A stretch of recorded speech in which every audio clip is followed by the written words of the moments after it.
Let us pray. Oh God, we thank you for giving us another opportunity to return to this beautiful place of worship. May you be firmly in our midst, causing us to let go of whatever keeps us from being like your Son, so we can represent him in your kingdom in this world in a way that is pleasing in your sight.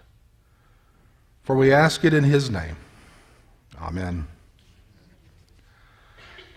A man was driving along a road in the quaint countryside of Franklin County, Pennsylvania, when he noticed a shepherd and a large flock of sheep by the road.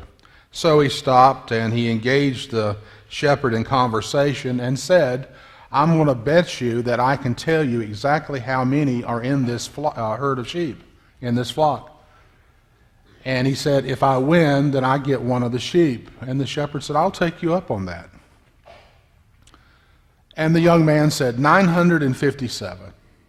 And the shepherd said, "I'm just amazed. That's exactly the number that's in this flock."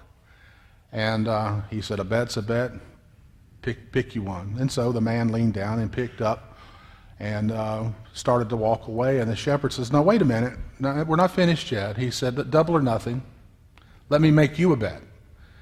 He said, "I bet I can tell you exactly what kind of job you have and where you work."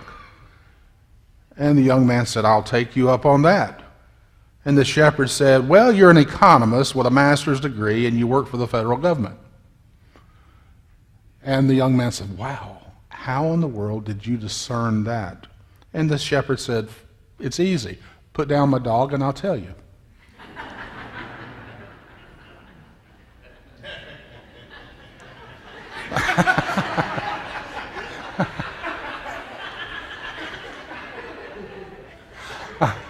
There was a little delay there, wasn't it? Oh. Some of you have heard me talk about William Sloane Coffin in various groups, and I did a devotion for the Point Men's Ministry, and I told part of this story, and in Bible study I told part of the story. And I used his name one Sunday here as an illustration. He was the one that I quoted as saying, sometimes we become hard, we become strong in the weak places. And I met Reverend Coffin back when I was at Wofford College. And the experience made me a better person. But the way it all happened was fairly comical. I had engaged the chaplain of Wofford College about starting a pre-ministerial society. We had pre-med, we had pre-law, but we had no pre-ministerial society. And Don Welch was the chaplain. He said, "Fine, you start it, I'll back it." It's okay. And Don scurried around and raised some money for us. But after about 2 or 3 months, Reverend Welch called me and says, "I've got somebody that's going to come and speak to us for three days. And I've got it covered, the money's covered, and I need you to go pick him up at the airport on such and such a day at this time." And I said, "Okay." So I go to the airport at the appointed time, and there's this little portly fella standing out in front of the Spartanburg Regional Airport, and white hair, cotton shirt stuck to his body because it was humid and hot, black tie, black jacket draped over his arm, a briefcase and a satchel suitcase to his side, black pants, black shoes. I pull up and I briefly say, "Coffin?" And he nodded. And so I get my keys and I unlock the trunk, throw his stuff in, slam the trunk, and I go to the door and I look over and he's still standing there. I think he was waiting for me to open his door. And finally he gets in on his own. Now, I think looking back at it now, I realize why he really hesitated. It was the car that he was about to get into. It was a 1971 Pontiac Ventura, rust color. All rust, no color. And you could actually see the road through the floorboards. And there was no cushion in the seat. I had just put a quilt over the front seat. You know, the bird stole the foam out of this thing years earlier. And no air conditioning. I had 445 air, and that's when you roll down the four windows and you go 45 miles an hour. But he gets in the car, and we are going on I-85, probably around 70 miles an hour, and I look over at him, and his white hair is frolicking in the wind, and he's got this Moses look now. The hair is going straight back. And he says, I'm hungry. I need really to get something to eat. And I said, that's fine. There's a Hardee's right down here at Heron Circle. We'll get off and we'll pick you up something before we go Asheville Highway to Wofford. He said, no. He said, I've had junk food. I've eaten airport food, so I'm tired of it. I need some vegetables. Okay. I had no real problem with him eating vegetables. The problem was there was a Meat and Three down on Asheville Highway, and in my car was no battery. There was no battery in my car. I had been driving it for a year by rolling it down the hill and jumping it off, just popping the clutch, starting it up, and taking off. Things are rough when you're going to school, in college. And so we go into this little restaurant, and he eats, and we're out in the parking lot. He says, you've been kind of reserved and subdued. Is there something going on with you? Well, I knew it was confession time. Yes, sir. I don't have a battery in this car. And he got this look on his face. He says, how do you start it? I said, well, I've been rolling it down a hill and, popping the clutch, getting it started, and we take off. And I said, but there's no hill here if you notice. And he said, well, what are we going to do? I said, we're going to push. And so I opened the door, put the car in neutral, turn on the switch, and I'm pushing it on the door. And I look back, and William Sloan Coffin is pushing my 1971 Pontiac Ventura from behind like this. Out into the highway, we get it rolling, I jump in, put it in second, pop the clutch, it starts up. He runs and jumps in, and he's got the look of a 13-year-old. He is so excited that he had been a part of that process. I mean, he is tickled. He's just all bubbly. And we get to Wofford College, and he says, would you mind doing me a favor? I said, no, sir, not at all. He said, I want you to help me get me from point A to point B for the next 3 days. Okay. So I end up being his valet for 3 days. And on the first night, he spoke at Wofford College in Old Main. And I'm sitting down front, and he's sitting up there, and Dr. Lassane stands up and introduces William Sloan Coffin. And as he's telling the accolades, the things he has been into, the books he had written, and the tours he'd been on, and all the things he had done in his life, I'm sitting there in my chair going, I'm sliding further and further down in my chair. And then each time he was introduced over the next 2 days, there were more things that made me slide down in the chair. I'm not going to tell you how, I'm going to bore you with telling you how we went back to the airport. That's a funny story, too. I'll tell you in private if you ask me. But when we got back to the airport, I had just finished a book by Colin Morris, and the Colin Morris book was titled Include Me Out. Colin was a priest in the Episcopal Church, and he was in Africa, and he told the story at the beginning of the book how he was reading the newspaper one morning, and above the fold was a story about the argument in the Episcopal Church on what to do with the communion elements after communion. Big debate. What do you do with the bread? What do you do with the blessed wine? In the back of the newspaper, below the fold, was an article about a native who had crawled up the back steps of a house and died on the back steps. And when they did an autopsy on this person, all they found in his stomach was a ball of grass. And Colin quit the church. He wrote the book, Include Me Out. So I was sensitive to that. And we were sitting there in the airport. This, of course, is before 9/11, and you could get to the gate back then. And we're sitting there, and I asked Dr. Coffin, what's wrong with the church? Tell me what's wrong with the church. And I'll never forget the story he told. We get embroiled in some pretty petty controversies in the church. And sometimes I pray that we would get as passionate about hunger and poverty and homelessness and disease and violence as we do about the color of the carpet in the sanctuary, or what temperature we're going to keep the thermostat, or how long the service is going to be, or what songs we're going to sing in the service. I wish we'd get passionate about the real issues of life that deeply. Something is spiritually completely out of focus, I think.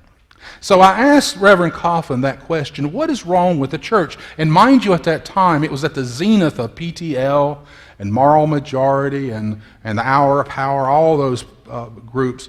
It was at their zenith. What is wrong with the church? And Coffin said, we have a shepherd, but we have so few shepherds. We have a shepherd, but we have so few shepherds. And he went on to say that we need leaders who are loyal to the gospel and dedicated to the kingdom. Shepherds who will be like the shepherds of the Old Testament, not shepherds of the New Testament. The shepherds in the New Testament were more likely to steal the sheep and then eat one. They were hired hands by the New Testament time. But the Old Testament shepherds were entirely different. The Old Testament shepherd understood the flock. They lived with the flock. There was intimacy with the flock. They could call various sheep by name. Oh, that's Boots there.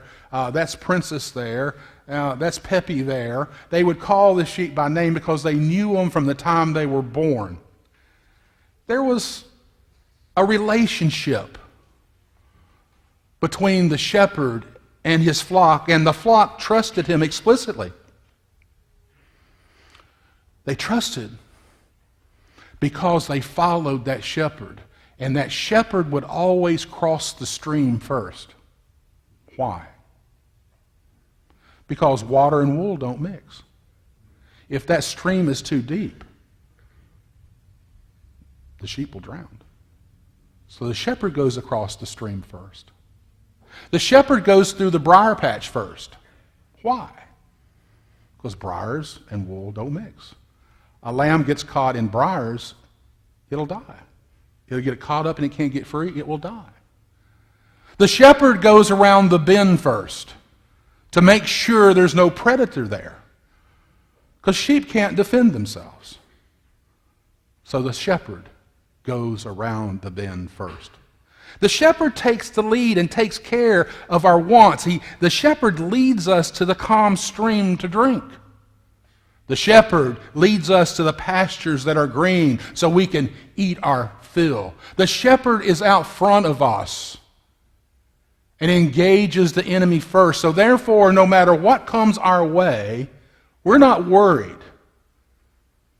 Though we go through the valley of death, we're not worried because the shepherd is out in front of us. The shepherd is leading the way. And then Reverend Coffin said, our church leaders today try to push the flock from the safety of the rear. They push the flock into the briars. They push the flock into the streams and around the bend from the rear. And when you push the flock, those of you who grew up on a farm or out in the country, what happens when you push the flock? It divides. It separates. It scatters. You see, when you lead, the flock comes together in the following. But when you push, the flock scatters. And what he was describing was the desperate need for leadership.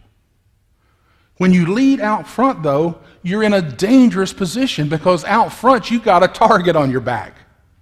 It's not always safe out front, but that's where Christ calls us to be, out front, whether it's in business, whether it's in some civic organization, whether it's in our family, whether it's in some cubicle at some office complex.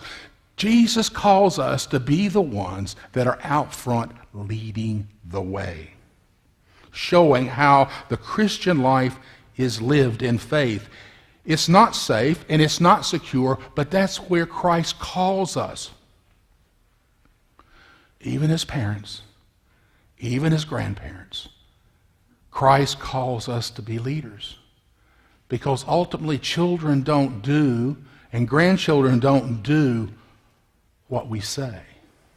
What do? They do as we do. So we need to lead the proper way. So today, almost 40 years since that conversation took place, the church is still screaming out for clergy and laity to be good leaders. But it's not just the church. We're crying out for good leaders across the entire nation. In Washington, at the UN, in our civic organizations, in the town hall. We're crying for desperately for good leaders.